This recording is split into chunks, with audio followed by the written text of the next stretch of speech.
Hey there, viewers. Do you have to check your blood sugar in the morning? There's a lot of suspense that comes with waiting for that number on the glucometer. For diabetics, this is an everyday routine. It allows them to manage their condition and keep track of their blood sugar levels. In today's video, we're going to look at ways to avoid high morning blood sugar. Does skipping breakfast help? What about afternoon exercise? Wait a second, why do I need more vinegar? We're talking about all of that and more. Number 1. Limit evening carbohydrates. Your diet has the most significant role in controlling diabetes. Maintaining normal blood sugar levels takes a lot of discipline. If you suffer from diabetes, you need to know what types of food are both good and bad for your blood sugar. While carbohydrates are an important part of any diet, moderation is key. Do not eat too many carbs. All the carbs you eat turn into glucose, which spikes up your blood sugar. This is why you need to limit your carbs intake at night. That means less bread, pasta, or rice. Always keep track of the carbs and calories you eat after every meal. Do you know how many carbs you need to eat if you're diabetic? Well, the sweet spot is between 45 to 60 grams of carbs per meal and 15 to 20 grams per snack. Also, be wary of the amount of carbohydrates you consume at dinner time. Aim for a light snack like fruits, salads, yogurt, or granola bars, which are low in fat and full of fiber. Are you a diabetic? What do you generally have for dinner to keep your blood sugar under control? Sound off in the comments section and start a conversation with our Bestie community. Number 2. Afternoon exercise. Now, I think most of us could do with a bit more exercise, but for people with high blood sugar, it's crucial. Even just taking a brisk walk in the morning can lower your blood sugar levels. Working out increases insulin sensitivity in your body. This way, your body will utilize glucose more efficiently. Studies have shown that exercise causes regulation of insulin in the best way possible. Some exercise in the afternoon and after dinner will keep your glucose levels sharp and in check throughout the next morning. Research also shows that with type 2 diabetics, exercise before breakfast prevented the morning rise of blood glucose levels. So, what are the best exercises to do when it comes to lowering blood sugar? Well, outside of simply walking, a good run around the neighborhood will do. You can also take up yoga or swimming. Looking for answers on all the latest health and wellness news? Hit that subscribe button and join our millions of followers. Stay up to date on all of our great Bestie content. Number 3. Nighttime hypoglycemia is bad. Hypoglycemia means having a low blood sugar level. It occurs when the blood glucose level is low. If you have symptoms like headache, sweating, hunger, tremors, or anxiety, you're most likely running low on sugar. Severe hypoglycemia can even make you pass out. When the blood glucose level falls during the night, it sends a signal to the body to produce more sugar in the morning. This phenomena is also known as the Samaji effect. Low blood glucose levels at night trigger the release of stress hormones in the body like cortisol, which shoots blood glucose levels up in the morning. So before going to bed, make sure you've eaten a balanced meal to avoid that morning rise in blood sugar. Diabetics in particular should be extra careful in monitoring their blood glucose levels and plan their meals accordingly. You should inform your doctor immediately if you experience hypoglycemia. Before we continue, here's another video you should watch. If you want to know more about hypoglycemia, watch 11 signs you have low blood sugar. Now back to our discussion on how to avoid high morning blood sugar. Number 4. Too much fat at dinner is not good.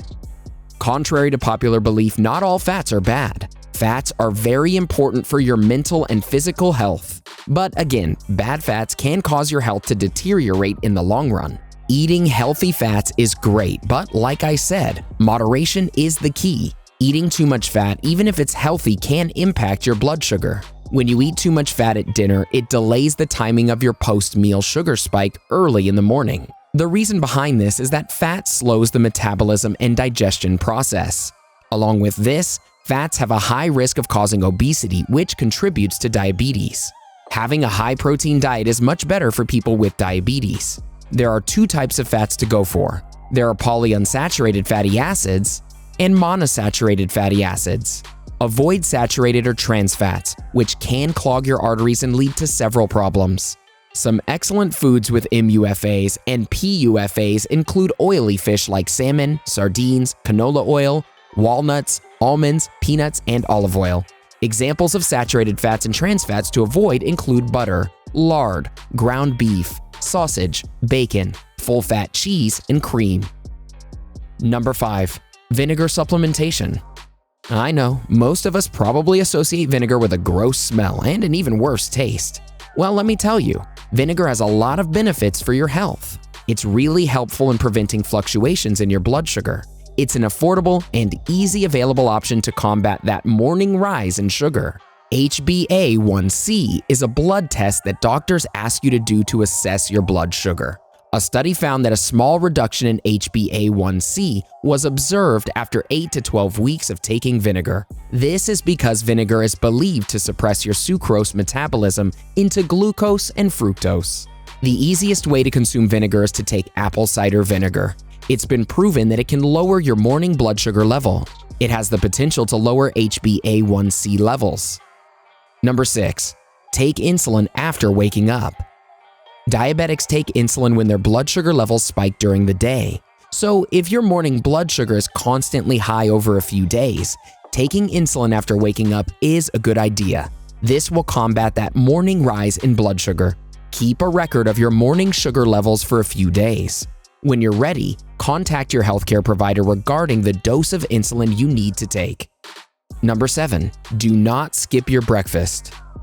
A lot of people skip their breakfast because they have to rush out the door in the morning. Others don't like breakfast.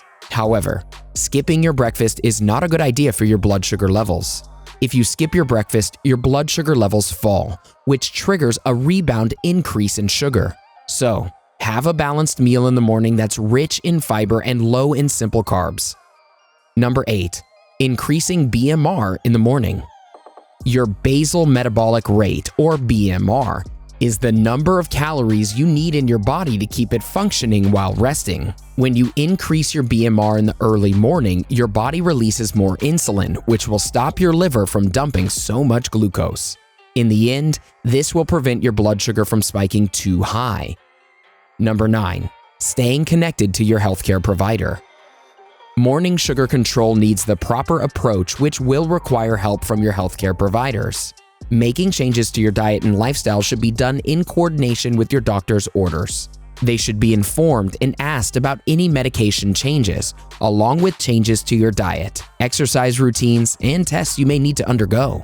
It's especially important to talk to a professional when you fail to hit your blood sugar target. This way, they'll be able to steer you in the right direction. Number 10. Taking basal insulin and adjusting your insulin pump. A lot of people suffering from diabetes are unaware of the causes and dangers of a morning rise in blood sugar. They're not going to be as willing to make changes in their lifestyle. Take your basal insulin before going to sleep, but do not make any changes in dosing without talking to your doctor first. If you're using an insulin pump, try adjusting it to keep the morning blood sugar levels in check. Just keep in mind, you need to stay in touch with a healthcare provider. Diabetics have to be very careful of what they choose to eat. If you're confused on what to pick, watch 13 foods diabetics should be eating. Also, if you think all vegetables are safe for diabetics, you need to watch our video on 6 best and 6 worst vegetables for diabetics. Go ahead, click one, or better yet, watch both, and learn more about how to become a healthier person through diet. How do you lower your blood sugar? Is it different than what we've suggested? Let us know in the comments below.